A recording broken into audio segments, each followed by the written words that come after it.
Hi ಗೆಳೆಯರೇ, explanation ಚಾನೆಲ್ಗೆ ಎಲ್ಲರಿಗೂ ಸ್ವಾಗತ. ಇವತ್ತು ನಾನು ಎಕ್ಸ್ಪ್ಲೈನ್ ಮಾಡುತ್ತಿರುವ ಸಿನಿಮಾ ತಮಿಳು ಭಾಷೆಯ DNA ಎಂಬ ಮೂವಿಯಾಗಿದೆ. ಇದರ ಕತೆ ಡೆಲಿವರಿ ಆಗಿ ಮಗುವನ್ನು ತಾಯಿಯ ಕೈಯಲ್ಲಿ ಕೊಡುವಾಗ ತನ್ನ ಮಗು ಅಲ್ಲವೆಂದು ತಾಯಿಯ ಹೇಳಿಕೆ. ತಾಯಿಗೆ ಸ್ವಲ್ಪ ಮಾನಸಿಕವಾಗಿ ತೊಂದರೆ ಇರುವ ಕಾರಣ ಯಾರೂ ನಂಬುವುದಿಲ್ಲ. ಮಗುವಿನ ತಂದೆ ನಂಬುತ್ತಾನೋ ಅಥವಾ ತಾಯಿ ಹೇಳುವುದು ನಿಜವೋ ಸುಳ್ಳು, ಇದನ್ನು ಕಂಡುಹಿಡಿಯುವುದು ಹೇಗೆ ಎಂದು ಈ ಸಿನಿಮಾ ನೋಡುತ್ತಾ ತಿಳಿಯೋಣ. ಅದರ ಮೊದಲು ನನ್ನ ಈ ಚಾನೆಲ್ ಸಬ್ಸ್ಕ್ರೈಬ್ ಮಾಡದಿದ್ದರೆ ಸಬ್ಸ್ಕ್ರೈಬ್ ಮಾಡಿ, ನೋಡಿ ಇಷ್ಟವಾದರೆ ಲೈಕ್ ಅಂಡ್ ಶೇರ್ ಮಾಡಿ. ಸಿನಿಮಾದ ಆರಂಭದಲ್ಲಿ 2014ರಲ್ಲಿ ನಡೆದ ಘಟನೆ ತೋರಿಸುತ್ತಾರೆ. ಒಂದು ಹಾಸ್ಪಿಟಲ್ನಲ್ಲಿ ವರದರಾಜ ಎಂಬವರು ಕ್ಲೌಡ್ ಸಾಫ್ಟ್ವೇರ್ ಆರ್ಕಿಟೆಕ್ಟ್ ಆಗಿದ್ದಾರೆ. ಅವರು ಹಾಸ್ಪಿಟಲ್ನ ಪೇಷಂಟ್ಸಿನ ಡೀಟೇಲ್ಸ್ ಅನ್ನು ಡಿಜಿಟಲೈಸ್ಡ್ ಮಾಡಲು ಕ್ಲೌಡ್ ಸಾಫ್ಟ್ವೇರ್ ಮಾಡಿ ಕೊಡುತ್ತಾರೆ. ಅಂದಿನ ಕೆಲಸ ಮುಗಿಸಿದ ವರದರಾಜ್ ತುಂಬಾ ಸುಸ್ತಾಗಿರುತ್ತಾನೆ. ಕಾರ್ ಡ್ರೈವ್ ಮಾಡಿ ಹೋಗುತ್ತಿರುವಾಗ ಒಳ್ಳೆಯ ಮಳೆ ಇತ್ತು. ವರದರಾಜ್ ಗೊತ್ತಿಲ್ಲದೆ ನಿದ್ರಿಸುತ್ತಾರೆ. ಆಗ ಒಂದು ಸ್ಕೂಟಿಗೆ ಡಿಕ್ಕಿ ಹೊಡೆಯುತ್ತದೆ. ಹಾಗೆ ವರದರಾಜ್ ಕಾರ್ ಇಳಿದು ನೋಡುವಾಗ ಸ್ಕೂಟಿಯಲ್ಲಿರುವ ಗಂಡ ಹೆಂಡತಿಗೂ ಮೂರ್ಛೆ ಹೋಗಿರುತ್ತದೆ. ಅದೇ ಸಮಯದಲ್ಲಿ ಆ ದಾರಿಯಾಗಿ ವರದರಾಜ್ ಕೆಲಸ ಮಾಡುತ್ತಿದ್ದ ಹಾಸ್ಪಿಟಲ್ನ ಆಂಬ್ಯುಲೆನ್ಸ್ ಬರುತ್ತಿತ್ತು. ಹಾಗೆ ಆಂಬ್ಯುಲೆನ್ಸ್ ಡ್ರೈವರ್ ರಾಜೇಂದ್ರ ಹಾಗೂ ವರದರಾಜ್ ದಂಪತಿಯವರನ್ನು ಆಂಬ್ಯುಲೆನ್ಸಿಗೆ ಹತ್ತಿಸಿದರು. ಅಷ್ಟರಲ್ಲಿ ಒಂದು ಮಗುವಿನ ಕೂಗು ಕೇಳಿಸಿ ನೋಡುವಾಗ ಆ ದಂಪತಿಗಳ ಮಗು ಹುಲ್ಲಿಗೆ ಬಿದ್ದು ಕೂಗುತ್ತಿತ್ತು. ಆ ಗಂಡ ಹೆಂಡತಿಯನ್ನು ಹಾಸ್ಪಿಟಲ್ಗೆ ತಲುಪಿಸಿದರೂ ಪ್ರಯೋಜನವಾಗದೆ ಸತ್ತು ಹೋಗುತ್ತಾರೆ. ಅಷ್ಟರಲ್ಲಿ ಅಲ್ಲಿಗೆ ಪೊಲೀಸ್ ಬಂದು ನಡೆದ ಘಟನೆ ವಿಚಾರಿಸಿದಾಗ ಆಂಬ್ಯುಲೆನ್ಸ್ ಡ್ರೈವರ್ ರಾಜೇಂದ್ರ ವರದರಾಜ್ ಅವರನ್ನು ರಕ್ಷಿಸಲು, ನಾನು ಆ ದಾರಿಯಾಗಿ ಹೋಗುವಾಗ ಆಕ್ಸಿಡೆಂಟ್ ನಡೆದಿತ್ತು, ಇದರ ಹಿಂದೆ ಯಾರೆಂದು ನನಗೆ ಗೊತ್ತಿಲ್ಲ ಎನ್ನುತ್ತಾರೆ. ಮಾತ್ರವಲ್ಲ, ಆ ಮಗುವಿನ ಕುರಿತು ಏನೂ ಹೇಳುವುದಿಲ್ಲ. ಅಷ್ಟರಲ್ಲಿ ಅದೇ ಆಸ್ಪತ್ರೆಯಲ್ಲಿ ಇನ್ನೊಂದು ದಂಪತಿಯು ಮಗುವಿಗೆ ಜನ್ಮ ನೀಡುತ್ತಾರೆ. ಆದರೆ ಆ ಮಗು ಜೀವಂತವಾಗಿರುವುದಿಲ್ಲ. ಆವಾಗ ಆ ಮಗುವಿನ ತಂದೆ ತುಂಬಾ ಅಳುತ್ತಾರೆ. 10 ವರ್ಷ ಕಳೆದು ಸಿಕ್ಕಿದ್ದ ಮಗು, ತುಂಬಾ ಆಸೆಗಳನ್ನಿಟ್ಟಿದ್ದೆವು, ನಾನು ಹೆಂಡತಿಯಲ್ಲಿ ಹೇಗೆ ವಿಷಯ ತಿಳಿಸಲಿ ಎಂದು ಹೇಳುತ್ತಾ ಜೋರಾಗಿ ಅಳುತ್ತಿರುತ್ತಾರೆ. ಅದನ್ನು ನೋಡಿದ್ದ ರಾಜೇಂದ್ರ ವರದರಾಜರವರು, ನಿಮಗೊಂದು ಮಗುವನ್ನು ನಾವು ಕೊಡುತ್ತೇವೆ ಎಂದು ಹೇಳಿ ಅಪಘಾತದಲ್ಲಿ ಸಿಕ್ಕಿದ್ದ ಮಗುವನ್ನು ಕೊಡುತ್ತಾರೆ. ಡೆಲಿವರಿ ನಡೆದ ಮಹಿಳೆ ಎದ್ದೇಳುವ ಮೊದಲೇ ಮಗುವನ್ನು ಎಕ್ಸ್ಚೇಂಜ್ ಮಾಡುತ್ತಾರೆ. ಆವಾಗ ರಾಜೇಂದ್ರ ವರದರಾಜರವರಲ್ಲಿ, ಈಗ ಪ್ರಾಬ್ಲಮ್ ಎಲ್ಲ ಸಾಲ್ವ್ ಆಯ್ತಲ್ವಾ, ಇನ್ಯಾಕೆ ಟೆನ್ಷನ್ ಎಂದು ಕೇಳುತ್ತಾರೆ. ಆವಾಗ ವರದರಾಜ್, ತಪ್ಪು ಮಾಡಿದರೆ ಒಂದಲ್ಲ ಒಂದು ದಿನ ಅದರ ಶಿಕ್ಷೆ ಅನುಭವಿಸಲೇಬೇಕು ಎಂದು ಹೇಳುತ್ತಾರೆ. ನಂತರದ ಸೀನ್ ತೋರಿಸುವುದು ಪ್ರೆಸೆಂಟ್ ನಲ್ಲಿ ನಡೆಯುವ ಕಾರ್ಯವಾಗಿದೆ. ಅದರಲ್ಲಿ ಇಬ್ಬರು ಬಿಯರ್ ತೆಗೆದುಕೊಂಡು ಬರುತ್ತಿರುತ್ತಾರೆ. ಆವಾಗ ಅದರಲ್ಲೊಬ್ಬ, ಇವನ ಲವ್ ಬ್ರೇಕಪ್ ಆಗಿ 1 ವರ್ಷ ಕಳೆದರೂ ಇವನ್ ಯಾಕೆ ಅದನ್ನೇ ಯೋಚಿಸಿ ಕುಡಿಯುವುದು. ಇವರು ಹೀಗೆ ಮಾತನಾಡುತ್ತಿರುವುದು ಈ ಸಿನಿಮಾದ ಹೀರೋ ಆನಂದಿನ ಕುರಿತಾಗಿದೆ. ಅವನ ಲವರ್ ಬೇರೆ ಮದುವೆ ಆದ್ದರಿಂದ ಅವನು ದುಃಖ ಸಹಿಸಲಾಗದೆ ಕುಡಿಯುತ್ತಲೇ ಇದ್ದ. ಕುಡಿದು ಮನೆಗೆ ಹೋಗುವ ಆನಂದಿಗೆ ತಮ್ಮ ತಂದೆ ಎಲ್ಲರೂ ಬೈಯುತ್ತಿರುತ್ತಾರೆ. ನೆಕ್ಸ್ಟ್ ಸೀನಲ್ಲಿ ತೋರಿಸುವುದು ಸಿನಿಮಾದ ನಾಯಕಿ ದಿವ್ಯನನ್ನಾಗಿದೆ. ದಿವ್ಯನನ್ನು ಹೆಣ್ಣು ನೋಡಲು ಗಂಡಿನ ಮನೆಯವರು ಬಂದಿರುತ್ತಾರೆ. ದಿವ್ಯನಿಗೆ ಬೋರ್ಡರ್ ಲೈನ್ ಪರ್ಸನಾಲಿಟಿ ಡಿಸಾರ್ಡರ್ ಎಂಬ ಮಾನಸಿಕ ಕಾಯಿಲೆ ಇರುವುದರಿಂದ ತಾಯಿಯು ಅವರ ಮುಂದೆ ನೀನು ಹೆಚ್ಚಾಗಿ ಮಾತನಾಡಬೇಡ ಎಂದು ಹೇಳಿ ಕಾಫಿ ಕೊಟ್ಟು ಕಳುಹಿಸುತ್ತಾರೆ. ಆದರೆ ದಿವ್ಯ ಗಂಡಿನ ಮನೆಯವರಲ್ಲಿ ವಟವಟ ಎಂದು ಮಾತನಾಡುತ್ತಾಳೆ. ಅವಳ ಚೈಲ್ಡಿಸ್ತನವನ್ನು ನೋಡಿ ಗಂಡಿನ ಕಡೆಯವರು ಕ್ಯಾನ್ಸಲ್ ಮಾಡಿ ಹೋಗುತ್ತಾರೆ. ಅದಕ್ಕೆ ದಿವ್ಯಳ ತಾಯಿ ದಿವ್ಯಳಿಗೆ ಬೈದು ಹೊಡೆದು ಡಾಕ್ಟರ್ ಹತ್ತಿರ ಕರೆದುಕೊಂಡು ಹೋಗುತ್ತಾರೆ. ಆವಾಗ ಡಾಕ್ಟರ್, ನೀವು ದಿವ್ಯಳಿಗೆ ಪೆಟ್ಟು ಕೊಟ್ಟು ಏನೂ ಪ್ರಯೋಜನವಾಗದು, ಬದಲಿಗೆ ಡಿಸಾರ್ಡರ್ ಹೆಚ್ಚಾಗುವ ಸಾಧ್ಯತೆ ಇದೆ. ಅವಳಿಗೆ ಒಳ್ಳೆಯದೇನು ಕೆಟ್ಟದೇನು ಎಂದು ಅರಿಯಲು ಸಾಧ್ಯವಾಗುವುದಿಲ್ಲ. ಅವಳ ಮನಸ್ಸಿಗೆ ಬಂದಂತೆ ಮಾಡಿಯೇ ಬಿಡುವಳು. ಅದರಿಂದ ನೀವು ಗಂಡಿನ ಮನೆಯವರಿಗೆ ಮೆಂಟಲ್ ಕಂಡೀಷನ್ನ ಕುರಿತು ನಿಜ ಹೇಳಿಯೇ ಮದುವೆ ಮಾಡಿಸಬೇಕು ಎಂದು ಹೇಳುತ್ತಾರೆ. ನೆಕ್ಸ್ಟ್ ಸೀನಲ್ಲಿ ಆನಂದ್ ಭಿಕ್ಷುಕರೊಂದಿಗೆ ಕುಡಿದು ಬಿದ್ದಿರುವುದನ್ನು ನೋಡಿ ಗೆಳೆಯರು ಮನೆಗೆ ಕರೆದುಕೊಂಡು ಹೋಗುತ್ತಾರೆ. ಅದೇ ಸಮಯದಲ್ಲಿ ಆನಂದಿನ ತಮ್ಮ ಪ್ರಕಾಶ್ ಪ್ರೀತಿ ಮಾಡುತ್ತಿದ್ದ ಹುಡುಗಿ ಮತ್ತು ಅವಳ ತಂದೆ ತಾಯಿಯರು ಬಂದು ಮದುವೆ ವಿಷಯ ಮಾತನಾಡುತ್ತಿದ್ದರು. ಗೆಳೆಯರು ಅವರಿಗೆ ಕಾಣದಂತೆ ಆನಂದನ್ನು ಕರೆದು ರೂಮಿಗೆ ಕೊಂಡು ಹೋಗುವಾಗ ಆನಂದ್ ಗೆಳೆಯರನ್ನು ತಳ್ಳಿ ದೂಡಿ ಹೆಣ್ಣಿನ ಮನೆಯವರ ಮುಂದೆ ಬಂದು, ಮದುವೆ ಪ್ರೀತಿ ಎಲ್ಲ ವೇಸ್ಟ್, ಅದು ನೋವು ಮಾತ್ರ ಕೊಡುವುದು ಎಂದೆಲ್ಲ ಹೇಳಿ ಬೊಬ್ಬೆ ಹಾಕಿ ಗೊತ್ತಿಲ್ಲದೆ ಅಲ್ಲಿ ಯೂರಿನ್ ಪಾಸ್ ಮಾಡಿ ಅಲ್ಲೇ ಬೀಳುತ್ತಾನೆ. ಇದನ್ನೆಲ್ಲ ನೋಡಿ ಹೆಣ್ಣಿನ ತಂದೆ, ಮೊದಲು ನಿಮ್ಮ ದೊಡ್ಡ ಮಗನನ್ನು ಸರಿ ಮಾಡಿ, ನಂತರ ಈ ಮದುವೆ ಕುರಿತು ಆಲೋಚಿಸುವ ಎಂದು ಹೇಳಿ ಅಲ್ಲಿಂದ ಹೊರಟು ಹೋಗುತ್ತಾರೆ. ಇದನ್ನೆಲ್ಲ ನೋಡಿ ಅವನ ತಂದೆಗೆ ತುಂಬಾ ಕೋಪ ಬಂದು ಆನಂದಿಗೆ ಬೈದು ಶಾಪ ಕೂಡ ಹಾಕುತ್ತಾರೆ. ಆನಂದಿನ ಗೆಳೆಯರು ಆನಂದನ್ನು ಕೊಂಡು ಹೋಗಿ ಸ್ನಾನ ಮಾಡಿಸುತ್ತಾರೆ. ಆವಾಗ ಗೆಳೆಯ ವೆಂಕಟೇಶ್, ನಿನ್ನನ್ನು ಬಿಟ್ಟು ಹೋದವಳು ಸಂತೋಷದಲ್ಲಿ ಬದುಕುತ್ತಿದ್ದಾಳೆ, ಮತ್ತೆ ನಿನಗೆ ಯಾಕಿಷ್ಟು ಬೇಸರ ಎಂದು ಕೇಳುವಾಗ ಆವಾಗ ಆನಂದ್ ಹೇಳುತ್ತಾನೆ, ಅವಳು ಆತ್ಮಹತ್ಯೆ ಮಾಡಿದ್ದಾಳೆ. ಅವಳು ಒಂದು ವಿಡಿಯೋ ಆನಂದಿಗೆ ಕಳಿಸಿದ್ದಳು. ಅದರಲ್ಲಿ ನನ್ನ ಗಂಡ ನನ್ನನ್ನು ಮೆಂಟಲಿ ಫಿಸಿಕಲಿ ತುಂಬಾ ಹಿಂಸಿಸುತ್ತಿದ್ದಾನೆ. ಇನ್ನು ನನ್ನಿಂದ ಸಹಿಸಲು ಸಾಧ್ಯವಿಲ್ಲ. ಈ ವಿಡಿಯೋ ನೋಡುವಾಗ ನಾನು ಸತ್ತಿರುವೆನು ಎಂದು ಹೇಳುವ ವಿಡಿಯೋ ಕಳಿಸಿರುತ್ತಾಳೆ. ಇದನ್ನೆಲ್ಲ ಹೇಳಿ ಆನಂದ್ ಜೋರಾಗಿ ಕೂಗುತ್ತಾನೆ. ನಂತರ ಆನಂದ್ನ ಗೆಳೆಯರು ಮನೆಯವರೆಲ್ಲ ಸೇರಿ ರಿಹ್ಯಾಬಿಲಿಟೇಷನ್ ಸೆಂಟ್ರಿಗೆ ಕಳುಹಿಸುತ್ತಾರೆ. ಅಲ್ಲಿಯ ಧ್ಯಾನ ಯೋಗ ಚಿಕಿತ್ಸೆಯಿಂದ ಪೂರ್ಣವಾಗಿ ಮದ್ಯಪಾನದಿಂದ ಹೊರಬರುತ್ತಾನೆ. ಹಾಗೆ ರಿಹ್ಯಾಬಿಲಿಟೇಷನ್ ಸೆಂಟರ್ನಿಂದ ಬಂದ ಆನಂದಿಗೆ ದಿವ್ಯನನ್ನು ಮದುವೆ ಮಾಡಿಸಲು ಹೆಣ್ಣು ನೋಡಲು ಹೋಗುತ್ತಾರೆ. ಮದುವೆಯ ಹಿಂದಿನ ದಿನ ಅವನ ಗೆಳೆಯರು ದಿವ್ಯಳಿಗೆ ಮಾನಸಿಕ ತೊಂದರೆ ಇರುವುದಾಗಿ ತಿಳಿದು ಆವಾಗಲೇ ಆನಂದನ ತಂದೆಯಲ್ಲಿ ವಿಚಾರಿಸುವಾಗ ಈ ವಿಷಯ ತಂದೆಗೆ ಮೊದಲೇ ಗೊತ್ತಿರುವುದಾಗಿ ತಿಳಿಯುತ್ತದೆ. ಆವಾಗ ಗೆಳೆಯ ವೆಂಕಟೇಶ್ ಅವನ ಒಂದು ದುರಂತದಿಂದ ಮೇಲೆ ಬಂದಿದ್ದಾನಷ್ಟೇ, ಇನ್ನೂ ಒಂದು ದುರಂತಕ್ಕೆ ಅವನನ್ನು ತಳ್ಳುತ್ತೀರಾ ಎಂದು ಹೇಳಿ ಆನಂದ್ನನ್ನು ಕರೆದುಕೊಂಡು ಹೋಗುವಾಗ ಆನಂದ್, ಇದು ನನಗೆ ದೇವರು ಕಾಣಿಸಿಕೊಟ್ಟ ಜೀವನ, ನಾನು ಇವಳನ್ನೇ ಮದುವೆಯಾಗುತ್ತೇನೆ ಎಂದು ಹೇಳಿ ಮದುವೆಯಾಗುತ್ತಾರೆ. ಅವರು ಪರಸ್ಪರ ಪ್ರೀತಿ ಸ್ನೇಹದಿಂದ ಬದುಕುತ್ತಾರೆ. ಹಾಗೆ ದಿವ್ಯ ಗರ್ಭಿಣಿಯಾಗುತ್ತಾಳೆ.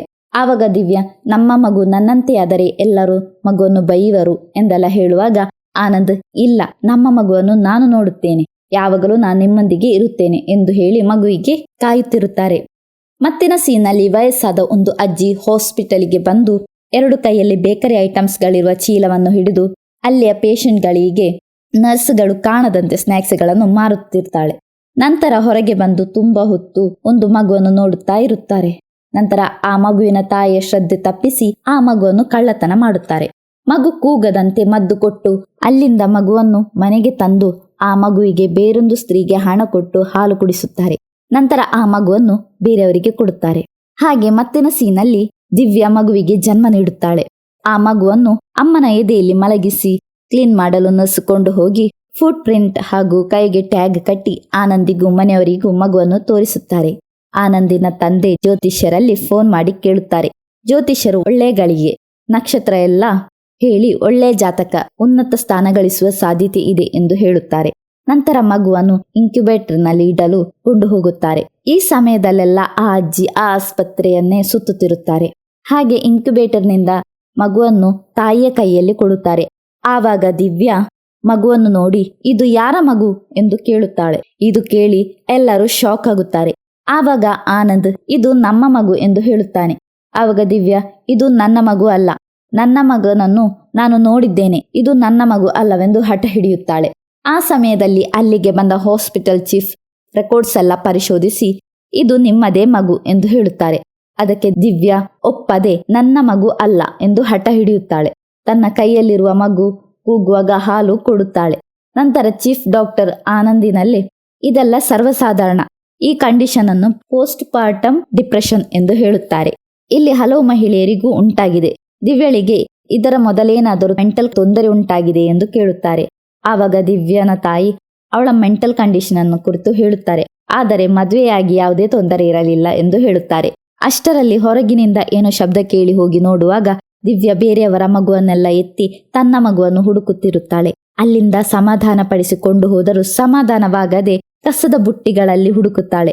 ನಂತರ ಡಾಕ್ಟರ್ ಮದ್ದು ಕೊಟ್ಟು ಅವಳನ್ನು ಮಲಗಿಸುತ್ತಾರೆ. ನಂತರ ಚೀಫ್ ಡಾಕ್ಟರ್ ಡಿಸ್ಚಾರ್ಜ್ ಮಾಡಿ ಹೋಗಲು ಹೇಳುತ್ತಾರೆ. ದಿವ್ಯಳ ಹಠದಲ್ಲಿ ಡೌಟ್ ಆಗಿ ಆನಂದ್ ಪೊಲೀಸಿಗೆ ಕಂಪ್ಲೇಂಟ್ ಕೊಡುತ್ತಾನೆ. ಪೊಲೀಸರು ಚೀಫ್ ಡಾಕ್ಟರ್ ಅಲ್ಲಿ ಮಾತನಾಡಿ ಸಿಸಿಟಿವಿ ಫುಟೇಜ್ ನೋಡಿಯೂ ಯಾವುದೇ ರೀತಿಯಲ್ಲಿ ಸಂಶಯ ತೋರಿ ಬರುವುದಿಲ್ಲ. ಆದುದರಿಂದ ಪೊಲೀಸ್ ಆನಂದಿನಲ್ಲಿ ಎಲ್ಲವೂ ಪರ್ಫೆಕ್ಟ್ ಆಗಿದೆ, ಮಗು ಚೇಂಜ್ ಆಗಲಿರುವ ಯಾವುದೇ ರೀತಿಯ ಸಂಶಯ ತೋರಲಿಲ್ಲ, ನೀನು ನಿನ್ನ ಹೆಂಡತಿಗೆ ಅರ್ಥ ಮಾಡಿಸಿಕೊಡು ಎಂದು ಹೇಳಿ ಹೊರಟು ಹೋಗುತ್ತಾರೆ. ಅವರು ಹಾಸ್ಪಿಟಲ್ನಿಂದ ಡಿಸ್ಚಾರ್ಜ್ ಆಗಿ ಮನೆಗೆ ಬಂದರು. ದಿವ್ಯ ಇದು ನನ್ನ ಮಗು ಅಲ್ಲ, ನನ್ನ ಮಗು ಎಲ್ಲಿ ಎಂದು ಕೇಳುತ್ತಲೇ ಇರುತ್ತಾಳೆ. ಆನಂದಿಗೆ ಯಾರು ಹೇಳುವುದು ನಂಬಬೇಕು ಎಂದು ಗೊತ್ತಾಗುವುದಿಲ್ಲ. ಆದುದರಿಂದ ಅವನು DNA ಟೆಸ್ಟ್ ಮಾಡಲು ತೀರ್ಮಾನಿಸುತ್ತಾನೆ. ಗವರ್ಮೆಂಟ್ ಲ್ಯಾಬಿನಲ್ಲಿ DNA ಟೆಸ್ಟ್ ಮಾಡಿಸಲು ಕೋರ್ಟ್ ಆರ್ಡರ್ ಬೇಕಾಗುತ್ತದೆ. ಅದಕ್ಕಾಗಿ 3 ತಿಂಗಳು ಬೇಕಾಗಬಹುದು. ಅಷ್ಟು ಕಾಯಲು ಸಮಯವಿಲ್ಲದ ಕಾರಣ ಪ್ರೈವೇಟ್ ಆಗಿ DNA ಟೆಸ್ಟ್ ಮಾಡಲು ಆನಂದ್ ತೀರ್ಮಾನಿಸುತ್ತಾನೆ. ಅದಕ್ಕಾಗಿ ಒಬ್ಬ ಏಜೆಂಟ್ ಅನ್ನು ಕಂಡು ಹಿಡಿದು ಅವರಿಗೆ ಎಕ್ಸ್ಟ್ರಾ ಪೇಮೆಂಟ್ ಮಾಡಿದರೆ 2 ದಿನದೊಳಗೆ ರಿಪೋರ್ಟ್ ತಲುಪಿಸುವೆನು ಎಂದು ಏಜೆಂಟ್ ಹೇಳುತ್ತಾರೆ. ಅದಕ್ಕಾಗಿ ಅವನ ಮತ್ತು ಮಗುವಿನ DNA ಸ್ಯಾಂಪಲ್ ಟೆಸ್ಟಿಗೆ ಕಳುಹಿಸುತ್ತಾರೆ. ಅದರ ರಿಪೋರ್ಟ್ ಬಂದಾಗ ದಿವ್ಯ ಹೇಳಿದಂತೆ ಅವರ ಕೈಯಲ್ಲಿರುವ ಮಗು ಅವರದ್ದಲ್ಲ ಎಂದು ತಿಳಿಯುತ್ತದೆ. ಆನಂದ್ ಆ ರಿಪೋರ್ಟ್ ಅನ್ನು ಪೊಲೀಸ್ ಸ್ಟೇಷನ್ಗೆ ಕೊಂಡು ಹೋಗಿ ಕಂಪ್ಲೇಂಟ್ ಕೊಡುತ್ತಾನೆ. ಆವಾಗ CI ಹಾಸ್ಪಿಟಲ್ಗೆ ಕರೆದು DNA ರಿಪೋರ್ಟಿನ ಕಾರ್ಯ ತಿಳಿಸುತ್ತಾರೆ. ಆಗ ಹಾಸ್ಪಿಟಲ್ ಚೀಫ್, ನಮ್ಮ ಭಾಗದಲ್ಲಿ ಯಾವುದೇ ಮಿಸ್ಟೇಕ್ ಇಲ್ಲ, ನೀವು ಕೋರ್ಟಿಗೆ ಕೇಸ್ ಕೊಡಿ ಎಂದು ಹೇಳುತ್ತಾರೆ. ಈ ಕೇಸನ್ನು ಚಿನ್ನಸ್ವಾಮಿ ಎಂಬ ಎಸ್ಐಗೆ ಒಪ್ಪಿಸುತ್ತಾರೆ. ಅಂದು ರಾತ್ರಿ ಚಿನ್ನಸ್ವಾಮಿ ಆಟೋ ರಿಕ್ಷಾದಲ್ಲಿ ಹೋಗುವಾಗ ಯಾರಾದರೂ ನವಜಾತ ಶಿಶುವನ್ನು ಹಿಡಿದು ನಿಮ್ಮ ಆಟೋದಲ್ಲಿ ಹತ್ತಿದ್ದಾರೆಯೇ ಎಂದು ಆಟೋ ಡ್ರೈವರ್ ಅಲ್ಲಿ ಕೇಳುತ್ತಾನೆ. ಆವಾಗ ಡ್ರೈವರ್ ಇಲ್ಲ ಎಂದು ಉತ್ತರಿಸುತ್ತಾನೆ. ಆವಾಗ ಚಿನ್ನಸ್ವಾಮಿ ಹಾಗೆ ಯಾರಾದರೂ ಹತ್ತಿದರೆ ಅಥವಾ ನವಜಾತ ಶಿಶುವಿನ ಕುರಿತು ಏನಾದರೂ ಇನ್ಫಾರ್ಮೇಶನ್ ಸಿಕ್ಕಿದರೆ ಕೂಡಲೇ ತಿಳಿಸಬೇಕು ಎಂದು ಹೇಳುತ್ತಾರೆ. ಹಾಗೆ ಚಿನ್ನಸ್ವಾಮಿ ಸೀನಿಯರ್ ಆಫೀಸರ್ನೊಂದಿಗೆ ಡಿಸ್ಕಸ್ ಮಾಡುವಾಗ ಸೀನಿಯರ್ ಆಫೀಸರ್ ಹೇಳುವುದು, ಜೈಲಿನಿಂದ ಹೊರಬಂದವರಾಗಲು ಸಾಧ್ಯತೆ ಇದೆ, ಆದುದರಿಂದ ಜೈಲಿನಲ್ಲಿ ಮತ್ತು CRB ಆಫೀಸ್ನಲ್ಲಿ ವಿಚಾರಿಸಿ ಎಂದು ಹೇಳುತ್ತಾರೆ. CRB ಆಫೀಸ್ ಎಂದರೆ ಕ್ರೈಮ್ ರೆಕಾರ್ಡ್ ಬ್ಯೂರೋ. ಅಲ್ಲಿ ಎಲ್ಲ ಕೇಸ್ಗಳು ದಾಖಲಾಗಿರುತ್ತದೆ. ಅಲ್ಲಿ ಆಫೀಸರ್ 2 ವರ್ಷದೊಳಗೆ 240 ಮಕ್ಕಳು ಕಾಣೆಯಾಗಿದ್ದಾರೆ. ಅದರಲ್ಲಿ 200 ಮಕ್ಕಳು ಗಂಡು ಮಕ್ಕಳು. 72 ಗಂಟೆಗಳು ಕಳೆದರೆ ಮತ್ತೆ ಆ ಮಕ್ಕಳನ್ನು ಸಿಗಲು ಕಷ್ಟ ಎಂದು CRB ಆಫೀಸರ್ ಹೇಳುತ್ತಾರೆ. ಆವಾಗ ಆನಂದ್ ಅದೇನು ಹಾಗೆ ಎಂದು ಕೇಳುವಾಗ, ಹೆಣ್ಣು ಮಕ್ಕಳಾದರೆ ಹೊರದೇಶಕ್ಕೆ ಕೊಂಡು ಹೋಗುತ್ತಾರೆ, ಗಂಡು ಮಕ್ಕಳಾದರೆ ಬಲಿಗೊಡುತ್ತಾರೆ ಎಂದು ಹೇಳುತ್ತಾರೆ. ಇದನ್ನು ಕೇಳಿ ಆನಂದಿಗೆ ಬಹಳ ದುಃಖವಾಗಿ ಜೋರಾಗಿ ಅಳುತ್ತಾನೆ. ಅಷ್ಟರಲ್ಲಿ ಆ ಆಟೋ ಡ್ರೈವರ್ ಚಿನ್ನಸ್ವಾಮಿಗೆ ಕರೆದು ಇವತ್ತು ರಾತ್ರಿ ಒಂದು ಬಲಿ ನಡೆಯುತ್ತದೆ ಎಂದು ಇನ್ಫಾರ್ಮೇಶನ್ ಕೊಡುತ್ತಾನೆ. ಅಲ್ಲಿಗೆ ಚಿನ್ನಸ್ವಾಮಿ ಮತ್ತು ಆನಂದ್ ಹೋಗಿ ಫೈಟ್ ಮಾಡಿ ಮಗುವನ್ನು ರಕ್ಷಿಸುತ್ತಾರೆ. ಆ ಮಗುವಿನ ಫೋಟೋ ತೆಗೆದು ದಿವ್ಯಳಿಗೆ ಕಳಿಸಿ ಇವನು ನಮ್ಮ ಮಗುವ ಎಂದು ಕೇಳುತ್ತಾನೆ. ಆವಾಗ ಅಲ್ಲ ಎಂದು ಉತ್ತರ ಕೊಡುತ್ತಾಳೆ. 4-5 ದಿನ ಎಲ್ಲಾ ಕಡೆ ಹುಡುಕಿದರೂ ತುಂಬಾ ನವಜಾತ ಶಿಶುಗಳು ಹಾಗೂ ಶಿಶುಗಳ ಶವ ಕೂಡ ಸಿಗುತ್ತದೆ. ಆದರೆ ಅದ್ಯಾವುದು ಅವನ ಮಗು ಆಗಿರುವುದಿಲ್ಲ. ಅಷ್ಟರಲ್ಲಿ ಆನಂದ್ ಕೊಟ್ಟ ಕೇಸು ಕೋರ್ಟಿಗೆ ತಲುಪಿರುತ್ತದೆ. DNA ಟೆಸ್ಟ್ ಪ್ರೈವೇಟ್ ಆಗಿ ಮಾಡಿರುವ ಕಾರಣ ಗವರ್ಮೆಂಟ್ ಲ್ಯಾಬಲ್ಲಿ DNA ಟೆಸ್ಟ್ ಮಾಡಿ ಮಗು ಚೇಂಜ್ ಆಗಿದ್ದರೆ ಆ ಮಗುವನ್ನು ಬೇಗ ಕಂಡುಹಿಡಿಯಲು ಹಾಸ್ಪಿಟಲ್ ಸ್ಟಾಫ್ ಅನ್ನು ಪ್ರಶ್ನಿಸಲು ಆರ್ಡರ್ ಹಾಕುತ್ತಾರೆ.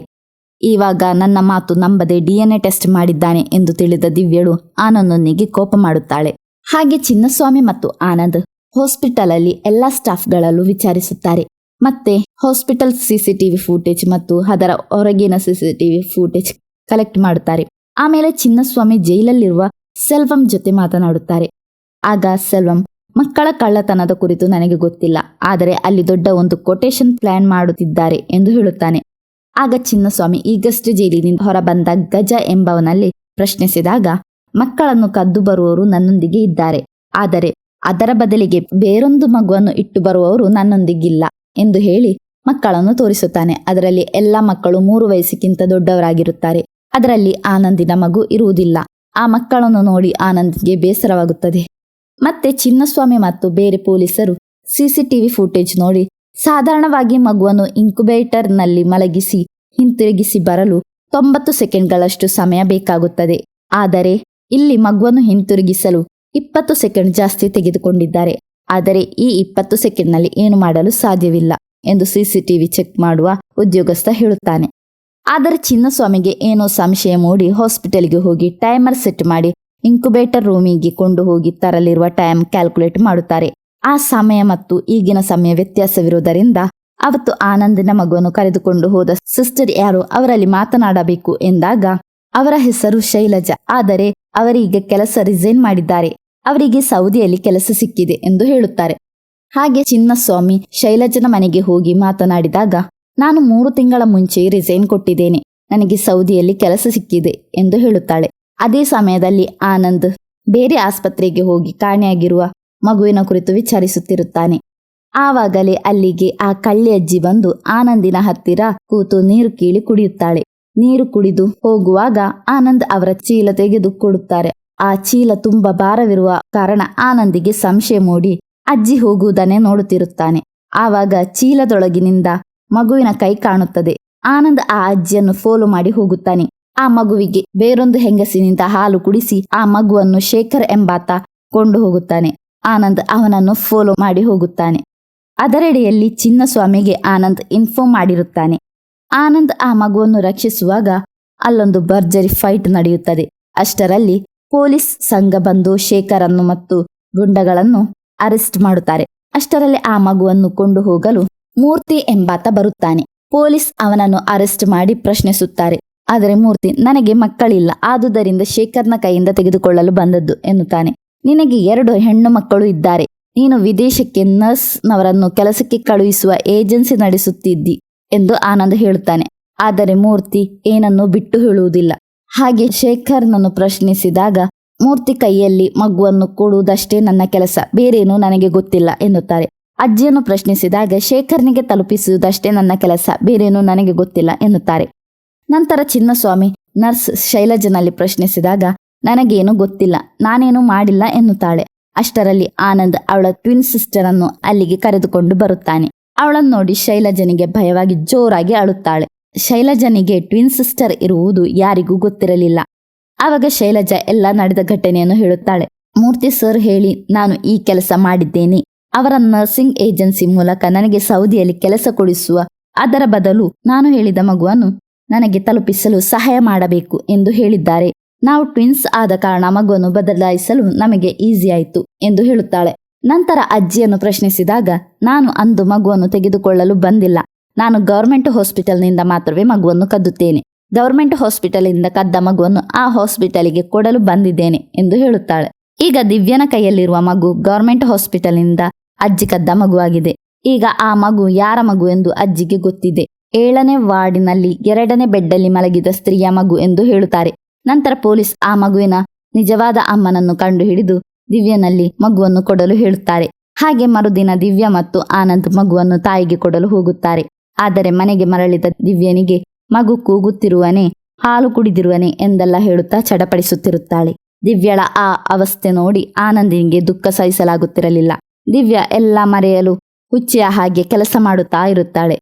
ಇದರೆಡೆಯಲ್ಲಿ ಆ ಮಗುವಿನ ನಿಜವಾದ ಅಮ್ಮ ದಿವ್ಯಳಿಗೆ ಕರೆದು, ಇಲ್ಲಿ ಒಂದು ದೇವಸ್ಥಾನವಿದೆ, ನಮ್ಮ ಮಗು ಕಾಣೆಯಾದಾಗ ನಾವು ಅಲ್ಲಿ ಪ್ರಾರ್ಥಿಸಿ ತೊಟ್ಟಿಲು ಕಟ್ಟಿದೆವು. ಆ ದೇವರ ಶಕ್ತಿಯಿಂದ ಮಗು ನಮಗೆ ತಿರುಗಿ ಸಿಕ್ಕಿತ್ತು. ಆದ್ದರಿಂದ ನಾವು ಪುನಃ ದೇವಸ್ಥಾನಕ್ಕೆ ಹೋಗುತ್ತೇವೆ. ಆವಾಗ ನೀವು ಕೂಡ ಒಟ್ಟಿಗೆ ಬನ್ನಿ, ಪ್ರಾರ್ಥಿಸಿ ಒಂದು ತೊಟ್ಟಿಲು ಕಟ್ಟಿ, ಖಂಡಿತ ನಿಮ್ಮ ಮಗು ನಿಮಗೆ ಸಿಗುತ್ತೆ ಎಂದು ಹೇಳುತ್ತಾರೆ. ನೆಕ್ಸ್ಟ್ ಸೀನಲ್ಲಿ ಚಿನ್ನಸ್ವಾಮಿ ಮತ್ತು ಆನಂದ್ ಮೂರ್ತಿಯನ್ನು ಪುನಃ ಪ್ರಶ್ನಿಸುತ್ತಾರೆ. ಮೂರ್ತಿಯನ್ನು ಇಮೋಷನಲ್ ಬ್ಲ್ಯಾಕ್ ಮೇಲ್ ಮಾಡಿದಾಗ ಬೇರೆ ದಾರಿ ಇಲ್ಲದೆ ಮೂರ್ತಿ, ನಾನು ಮಗುವನ್ನು ಸೆಕ್ಯೂರಿಟಿ ಸರ್ವಿಸ್ ನಡೆಸುತ್ತಿರುವ ರಾಜೇಂದ್ರನಿಗೆ ಕೊಡುತ್ತೇನೆ, ಅವರು ಏನು ಮಾಡುತ್ತಾರೆ ಎಂದು ನಿಜವಾಗಿಯೂ ಗೊತ್ತಿಲ್ಲ ಎಂದು ಹೇಳುತ್ತಾನೆ. ಈ ಕಡೆ ನಮಗೆ ರಾಜೇಂದ್ರನನ್ನು ತೋರಿಸುತ್ತಾರೆ. ಇವರನ್ನು ನಮಗೆ ಪರಿಚಯವಿದೆ, ಒಮ್ಮೆ ನೆನಪಿಸಿ ನೋಡಿ. ಸಿನಿಮಾದ ಸ್ಟಾರ್ಟಿಂಗ್ ಅಲ್ಲಿ ಆಂಬ್ಯುಲೆನ್ಸ್ ಡ್ರೈವರ್ ಆಗಿದ್ದ ರಾಜೇಂದ್ರನೇ ಇವನು. ರಾಜೇಂದ್ರನನ್ನು ಹುಡುಕಿ ಆನಂದ್ ಬರುವಾಗಲೇ ತುಂಬಾ ರೌಡಿಗಳು ರಾಜೇಂದ್ರನನ್ನು ಕೊಲ್ಲಲು ಪ್ರಯತ್ನಿಸುತ್ತಿದ್ದರು. ಅವರ ಕೈಯಿಂದ ಆನಂದ್ ರಾಜೇಂದ್ರನನ್ನು ರಕ್ಷಿಸಲು ಟ್ರೈ ಮಾಡಿದರೂ ಗುಂಡಗಳು ರಾಜೇಂದ್ರನನ್ನು ಸಾಯಿಸಿಯೇ ಬಿಡುತ್ತಾರೆ. ಆನಂದಿಗೆ ತನ್ನ ಮಗುವನ್ನು ಇನ್ನು ಹೇಗೆ ಕಂಡು ಹಿಡಿಯಲಿ ಎಂದು ಯೋಚಿಸಿ ತುಂಬಾ ಕೂಗಾಡುತ್ತಾನೆ. ಆ ಅಜ್ಜಿಗೆ ಶೇಖರನನ್ನು ಬಿಟ್ಟು ಬೇರೆ ಯಾರನ್ನೂ ಗೊತ್ತಿಲ್ಲ. ಶೇಖರ್ನಿಗೆ ಮೂರ್ತಿಯನ್ನು ಬಿಟ್ಟು ಬೇರೆ ಯಾರನ್ನೂ ಗೊತ್ತಿಲ್ಲ. ಮೂರ್ತಿಗೆ ರಾಜೇಂದ್ರನನ್ನು ಬಿಟ್ಟು ಬೇರೆ ಯಾರನ್ನೂ ಗೊತ್ತಿಲ್ಲ. ಇನ್ನು ಹೇಗೆ ಆನಂದ್ ತನ್ನ ಮಗುವನ್ನು ಕಂಡು ಹಿಡಿಯುವನು? ಹಾಗೆ ಮರುದಿನ ರಾಜೇಂದ್ರನ ಬೋಡಿ ನೋಡಲು ವರದರಾಜ್ ಬರುತ್ತಾನೆ. ಬಂದು ರಾಜೇಂದ್ರನ ಮಕ್ಕಳಿಗೆ ಸಮಾಧಾನ ಮಾಡಿ ಹೋಗುತ್ತಾನೆ. ಆನಂದ್ ಚಿನ್ನಸ್ವಾಮಿಯಲ್ಲಿ ಹೇಳುತ್ತಾನೆ, ಗಜನಲ್ಲಿ ಕೇಳಿದರೆ ರಾಜೇಂದ್ರನನ್ನು ಯಾರು ಕೊಂದದ್ದು ಅಂತ ಗೊತ್ತಾಗಬಹುದು. ಅದಕ್ಕೆ ಚಿನ್ನಸ್ವಾಮಿ, ಬೇಡ, ಗಜ ಸರಿಯಿಲ್ಲ ಎಂದು ಹೇಳುತ್ತಾನೆ. ಆದರೆ ಆನಂದ್ ಚಿನ್ನಸ್ವಾಮಿ ಗೊತ್ತಾಗದೆಯೇ ಗಜನ ಹತ್ತಿರ ಹೋಗುತ್ತಾನೆ. ಗಜನು ಆನಂದನ್ನು ಹೊಡೆದು ಕಟ್ಟಿ ಹಾಕಿ ಚಿನ್ನಸ್ವಾಮಿಗೆ ಕರೆದು ಹೇಳುತ್ತಾನೆ. ಅಲ್ಲಿಗೆ ಚಿನ್ನಸ್ವಾಮಿ ಬಂದು ಆನಂದನ್ನು ಬಿಡಲು ಹೇಳುತ್ತಾರೆ.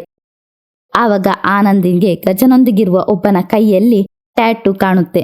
ಅದೇ ಟ್ಯಾಟೂ ಹಾಕಿದ ಜನವೇ ರಾಜೇಂದ್ರನನ್ನು ಕೊಂದದ್ದು. ಹಾಗಾದರೆ ಗಜನ ಗ್ಯಾಂಗೆ ರಾಜೇಂದ್ರನನ್ನು ಕೊಂದದ್ದು ಎಂದು ತಿಳಿದ ಆನಂದ್ ಫೈಟ್ ಮಾಡಿ ಗಜನ ಕುತ್ತಿಗೆಗೆ ಕತ್ತಿ ಹಿಡಿದು ಕೇಳುತ್ತಾನೆ. ಗಜ ಸತ್ಯವನ್ನು ಹೇಳುತ್ತಾನೆ. ವರದರಾಜ್ ಹೇಳಿ ರಾಜೇಂದ್ರನನ್ನು ಕೊಂದದ್ದು ಅಂತಾನೆ.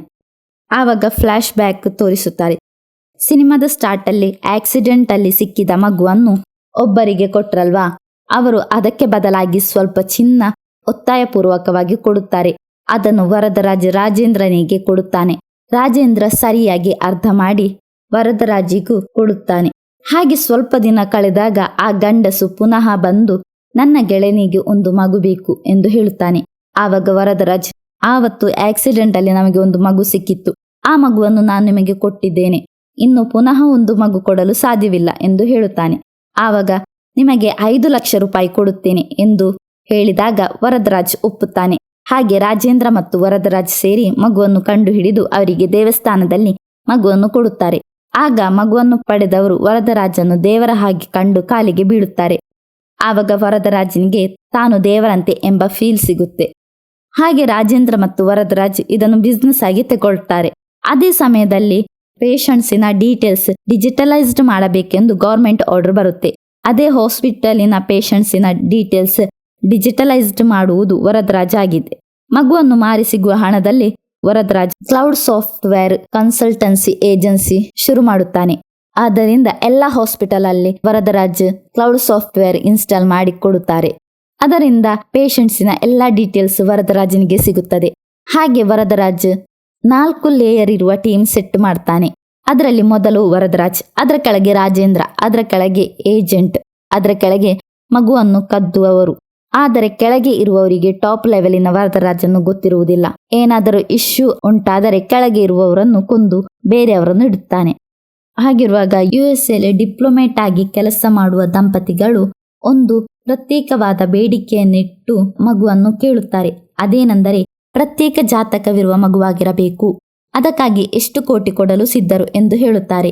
ಹಾಗೆ ವರದರಾಜ್ ಒಬ್ಬ ಜ್ಯೋತಿಷ್ಯನನ್ನು ಕಂಡಾಗ ಜುಲೈ 15ಕ್ಕೆ 7:30 9:30 ಒಳಗೆ ಜನಿಸುವ ಮಗು ನೀವು ಹೇಳಿದ ರಾಶಿಯಲ್ಲಿರುವ ಮಗುವಾಗಿರುತ್ತದೆ ಎಂದು ಹೇಳುತ್ತಾರೆ. ಹಾಗೆ ಎಲ್ಲ ಡೀಟೇಲ್ಸ್ ವರದರಾಜಿಗೆ ಸಿಗುವುದರಿಂದ ಆ ದಿನ ಡೇಟ್ ಇರುವ 3 ಗರ್ಭಿಣಿಯರನ್ನು ಫಿಲ್ಟರ್ ಮಾಡಿ ಇರುತ್ತಾನೆ. ಜ್ಯೋತಿಷ್ಯ ಹೇಳಿದ ಪ್ರಕಾರ ಅದೇ ಸಮಯದಲ್ಲಿ ರಾಶಿಯಲ್ಲಿ ಜನಿಸಿದ ಮಗು ದಿವ್ಯನದ್ದಾಗಿರುತ್ತದೆ. ಆದ್ದರಿಂದ ಆ ಮಗುವನ್ನು ಕದ್ದಲು ತೀರ್ಮಾನಿಸುತ್ತಾನೆ. ಅದಕ್ಕಾಗಿ ಗೌರ್ಮೆಂಟ್ ಹಾಸ್ಪಿಟಲ್ನಿಂದ ಅಜ್ಜಿ ಮಗುವನ್ನು ಕದ್ದು ದಿವ್ಯ ಅಡ್ಮಿಟ್ ಆಗಿರುವ ಹಾಸ್ಪಿಟಲ್ನ ಹಿಂದುಗಡೆ ನಿಂತಿರುತ್ತಾರೆ. ಅಲ್ಲಿಗೆ ಶೈಲಜನ ಟ್ವಿನ್ ಸಿಸ್ಟರ್ ನರ್ಸ್ ವೇಷದಲ್ಲಿ ಬಂದು ಆ ಮಗುವನ್ನು ಬಾಸ್ಕೆಟಿನಲ್ಲಿ ಹಾಕಿ ಇನ್ಕ್ಯುಬೇಟರ್ ರೂಮಿಗೆ ಬರುತ್ತಾಳೆ. ಆವಾಗ ಅಲ್ಲಿರುವ ನರ್ಸ್ ಶೈಲಜಾ ಎಂದು ಭಾವಿಸುತ್ತಾರೆ. ಶೈಲಜನ ಟ್ವಿನ್ ಸಿಸ್ಟರ್ ಅಲ್ಲಿ ಅಡಗಿ ಕೂತ್ಕೊಂಡಿರ್ತಾಳೆ. ಹಾಗೆ ಸ್ವಲ್ಪ ಹೊತ್ತಲ್ಲೇ ಶೈಲಜಾ ದಿವ್ಯಳ ಮಗುವನ್ನು ತೆಗೆದುಕೊಂಡು ಇನ್ಕ್ಯುಬೇಟರ್ ರೂಮಿಗೆ ಬರುತ್ತಾಳೆ. ಯಾರು ಇಲ್ಲದ ಸಮಯ ನೋಡಿ ಶೈಲಜಾ ಮತ್ತು ಟ್ವಿನ್ ಸಿಸ್ಟರ್ ಮಗುವನ್ನು ಬದಲಾಯಿಸುತ್ತಾರೆ. ಬದಲಾಯಿಸಿದ ಮಗುವನ್ನು ದಿವ್ಯಳಿಗೆ ಕೊಟ್ಟು ದಿವ್ಯಳ ಮಗುವನ್ನು ಟ್ವಿನ್ ಸಿಸ್ಟರ್ ಮೂಲಕ ವರದರಾಜ್ಗೆ ತಲುಪಿಸುತ್ತಾಳೆ. ಆದರೆ ವರದರಾಜ್ ಪ್ಲಾನ್ ಫ್ಲಾಪ್ ಆದದ್ದು ದಿವ್ಯ ನನ್ನ ಮಗು ಅಲ್ಲ ಎಂದು ಹೇಳಿದ ನಂತರ. ದಿವ್ಯಳ ಮಾತು ಕೇಳಿ ಮಗುವನ್ನು ಹುಡುಕುವ ಆನಂದನ್ನು ಕೊಲ್ಲಲು ವರದರಾಜ್ ಪ್ಲಾನ್ ಮಾಡಿದ್ದರು. ಪೊಲೀಸರು ಒಟ್ಟಿಗೆ ಇರುವ ಕಾರಣ ಅದಕ್ಕೆ ಸಾಧ್ಯವಾಗಲಿಲ್ಲ. ಮೂರ್ತಿಯನ್ನು ಕೊಲ್ಲಲು ಪ್ಲಾನ್ ಮಾಡಿದರು. ಆದರೆ ಅದರ ಮೊದಲೇ ಆನಂದ್ ಮೂರ್ತಿಯನ್ನು ಕಂಡು ಹಿಡಿದಿದ್ದನು. ಆದುದರಿಂದ ಆ ಚೈನ್ ಮುರಿಯಲು ರಾಜೇಂದ್ರನನ್ನು ಕೊಲ್ಲಬೇಕಾಯಿತು. ನೆಕ್ಸ್ಟ್ ಸೀನಲ್ಲಿ ದಿವ್ಯಳು ತೊಟ್ಟಿಲು ಕಟ್ಟಲು ದೇವಸ್ಥಾನಕ್ಕೆ ಬರುತ್ತಾಳೆ. ಅದೇ ವೇಳೆ ದಿವ್ಯಳ ಮಗುವನ್ನು ತೆಗೆದುಕೊಂಡು USA ದಂಪತಿಗಳು ಕೂಡ ಬರುತ್ತಾರೆ. ಅಲ್ಲಿ ಮಗು ಜೋರಾಗಿ ಅಳುತ್ತಿರುವುದನ್ನು ಕಂಡು ಸಮಾಧಾನ ಪಡಿಸುತ್ತೇನೆ ಎಂದು ಹೇಳಿ ದಿವ್ಯ ಮಗುವನ್ನು ತೆಗೆದುಕೊಳ್ಳುತ್ತಾಳೆ. ಆವಾಗ ಮಗು ದಿವ್ಯಳ ತಾಳಿಯನ್ನು ಗಟ್ಟಿಯಾಗಿ ಹಿಡಿದಿರುತ್ತದೆ. ದಿವ್ಯಳಿಗೆ ತನ್ನ ಮಗು ಎಂದು ಸಂಶಯವಾಗುತ್ತದೆ. ಆವಾಗ ಮಗುವಿನ ರಾಶಿ ನಕ್ಷತ್ರವನ್ನು ಅರ್ಚಕರಲ್ಲಿ ಹೇಳುವುದು ಕೇಳಿ ದಿವ್ಯಳಿಗೆ ತನ್ನ ಮಗು ಎಂದು ಕನ್ಫರ್ಮ್ ಆಗುತ್ತೆ. ಅಷ್ಟರಲ್ಲಿ ಅಲ್ಲಿರುವ ವರದರಾಜ್ ಇನ್ನೂ ಹೆಚ್ಚು ಸಮಯ ನಿಂತರೆ ದಿವ್ಯಳಿಗೆ ಎಲ್ಲ ತಿಳಿಯಬಹುದು ಎಂದು ನೆನೆಸಿ ದಿವ್ಯಳ ಕೈಯಿಂದ ಮಗುವನ್ನು ತೆಗೆದು ಆ ದಂಪತಿಗೆ ಕೊಟ್ಟು ಬೇಗನೆ ಹೊರಡಲು ಹೇಳುತ್ತಾರೆ. ದಿವ್ಯಳು ಅಳುತ್ತಾ ಅವರ ಹಿಂದೆ ಹೋಗುತ್ತಾಳೆ. ಅಷ್ಟರಲ್ಲಿ ಆನಂದ್ ವರದರಾಜ್ನ ಲೊಕೇಶನ್ ಫಾಲೋ ಮಾಡುತ್ತಾ ದೇವಸ್ಥಾನಕ್ಕೆ ತಲುಪುತ್ತಾನೆ. ಆವಾಗ ದೇವಸ್ಥಾನದಲ್ಲಿ ಕೂಗಿಕೊಂಡು ನಿಂತಿರುವ ದಿವ್ಯನನ್ನು ಕಂಡು ಓಡಿ ಹೋಗಿ ಏನೆಂದು ಕೇಳುತ್ತಾನೆ. ದಿವ್ಯ ನಮ್ಮ ಮಗು ಎಂದು ಹೇಳಿ ಅವರ ಕಾರಿನತ್ತ ಕೈ ತೋರಿಸುತ್ತಾಳೆ.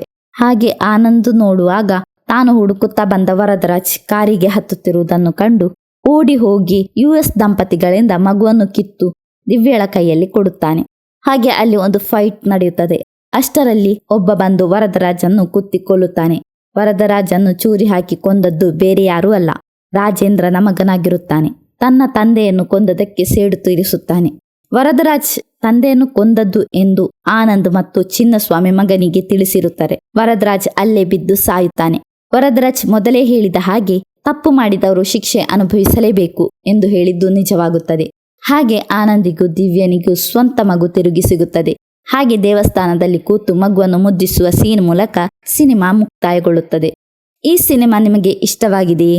ನಿಮ್ಮ ಅಭಿಪ್ರಾಯವನ್ನು ತಿಳಿಸಿ. ನಿಮಗೆ ಬೇರೆ ಸಿನಿಮಾದ ಎಕ್ಸ್ಪ್ಲನೇಷನ್ ಬೇಕಿದ್ದರೆ ಸಿನಿಮಾದ ಹೆಸರು ಕಮೆಂಟ್ ಮಾಡಿ. ಈ ಎಕ್ಸ್ಪ್ಲನೇಷನ್ ಇಷ್ಟವಾದರೆ ಸಬ್ಸ್ಕ್ರೈಬ್ ಮಾಡಿ, ಲೈಕ್ ಆ್ಯಂಡ್ ಶೇರ್ ಮಾಡಿ. ಟಾಟಾ, ಬಾಯ್.